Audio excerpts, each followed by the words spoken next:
Hi friends, welcome back to my channel. இன்னைக்கு வந்து ரொம்பவே டேஸ்டியான கிறிஸ்பியான மொறுமொறுன்னு ரவா பிஸ்கட் எப்படி செய்யுதுன்னு பார்க்கலாம். நம்ம வீட்டில் இருக்கிற பொருளை வச்சு மூணு பொருள் வச்சு தான் நம்ம இன்னைக்கு ரவா பிஸ்கட் வந்து ரெடி பண்ணியிருக்கோம். இது சாப்பிட்றதுக்கும் ரொம்பவே டேஸ்டியாக இருக்கும். ரவை சாப்பிடாத குழந்தைங்க கூட இது கண்டிப்பாக விரும்பி சாப்பிடுவாங்க. இப்போ இந்த டேஸ்டியான ரவா பிஸ்கெட் எப்படி செய்யுதுன்னு பார்க்கலாம் வாங்க. அதுக்கு முன்னாடி என்னோடய சேனலை சப்ஸ்கிரைப் பண்ணிக்கோங்க.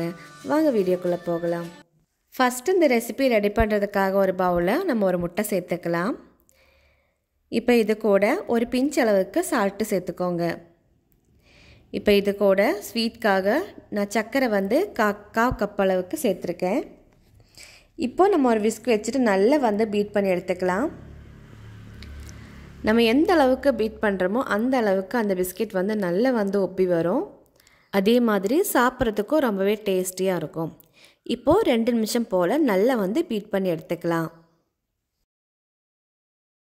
இப்போ பாருங்கள் எந்த அளவுக்கு நல்லா வந்து நம்ம பீட் பண்ணி எடுத்துட்டோம். இந்த மாதிரி ஆகிற மாதிரி நீங்கள் வந்து நல்லா வந்து பீட் பண்ணி எடுத்துக்கோங்க. நம்ம அந்த முட்டையும் சர்க்கரையும் சேர்க்கும் போதே நல்லா வந்து உங்களுக்கு நல்ல ப்ளஃபியாக வர ஆரம்பிக்கும். இப்போ இது கூட ஒரு கப் அளவுக்கு நான் வந்து ரவை சேர்த்துருக்கேன்.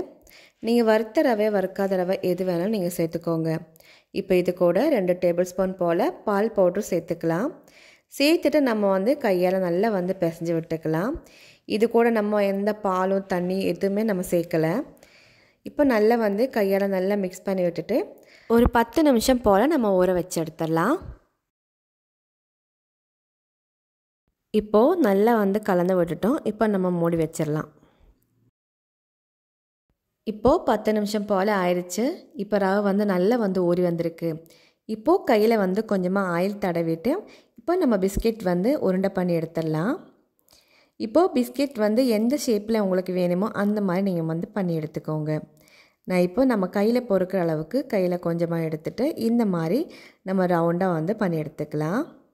நம்ம வந்து உருண்டை பண்ணிவிட்டு பிளேட்டில் வைக்காமையே நம்ம கடாயில் வந்து ஆயில் வந்து நல்லா சூடாக வச்சுருங்க.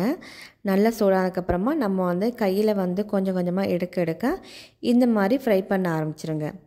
நம்ம பிளேட்டில் வந்து நம்ம ரவுண்ட் பண்ணி வைக்கும்போது அந்த வந்து ரவை வந்து எல்லா பிளேட்லேயும் வந்து ஒட்டி வர ஆரம்பிக்கும். ஃப்ளேம் வந்து நல்லா எண்ணெய் வந்து நல்லா சூடானதுக்கப்புறமா ஃப்ளேம் வந்து ஒரு மீடியம் ஃப்ளேமில் வச்சுக்கோங்க.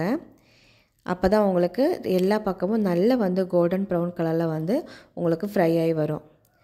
இப்போ 1 நிமிஷம் போல் நல்லா விட்டுட்டு அதுக்கப்புறமா பிஸ்கெட் வந்து 2 பக்கம் நல்லா வந்து திருப்பி விட்டுக்கோங்க. இது வந்து குழந்தைங்களுக்கு ஈவினிங் ஸ்நாக்ஸாக வந்து ரெடி பண்ணி கொடுத்துடலாம். அவங்க ஸ்கூல் விட்டு வரும்போது 10 நிமிஷத்தில் வந்து இந்த பிஸ்கெட் வந்து ரெடி பண்ணி கொடுத்துடலாம். அவ்வளோ டேஸ்டியாகவும் இருந்துச்சு. நீங்கள் வந்து வீட்டில் இதே மாதிரி ட்ரை பண்ணி பாருங்கள். இப்போது 2 பக்கம் நல்லா திருப்பி விட்டு நல்ல ஒரு கோல்டன் ப்ரௌன் கலரில் வந்துருச்சு. அவ்வளோதான், பிஸ்கெட் ரெடி ஆயிடுச்சு. இப்போ நம்ம பிளேட்டில் எடுத்துடலாம்.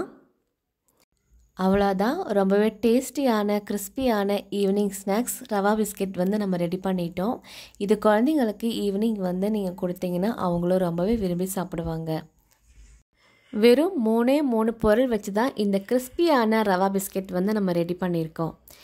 இதே மாதிரி நீங்கள் வீட்டில் ட்ரை பண்ணி பாருங்கள். இந்த ரெசிபி உங்களுக்கு பிடிச்சிருந்துச்சுன்னா லைக் பண்ணுங்கள், ஷேர் பண்ணுங்கள். கீழே இருக்க சப்ஸ்கிரைப் பட்டனையும் பக்கத்தில் இருக்கிற பெல் பட்டனையும் ப்ரெஸ் பண்ணிக்கோங்க. அஸ்ஸலாமு அலைக்கும். தேங்க்யூ.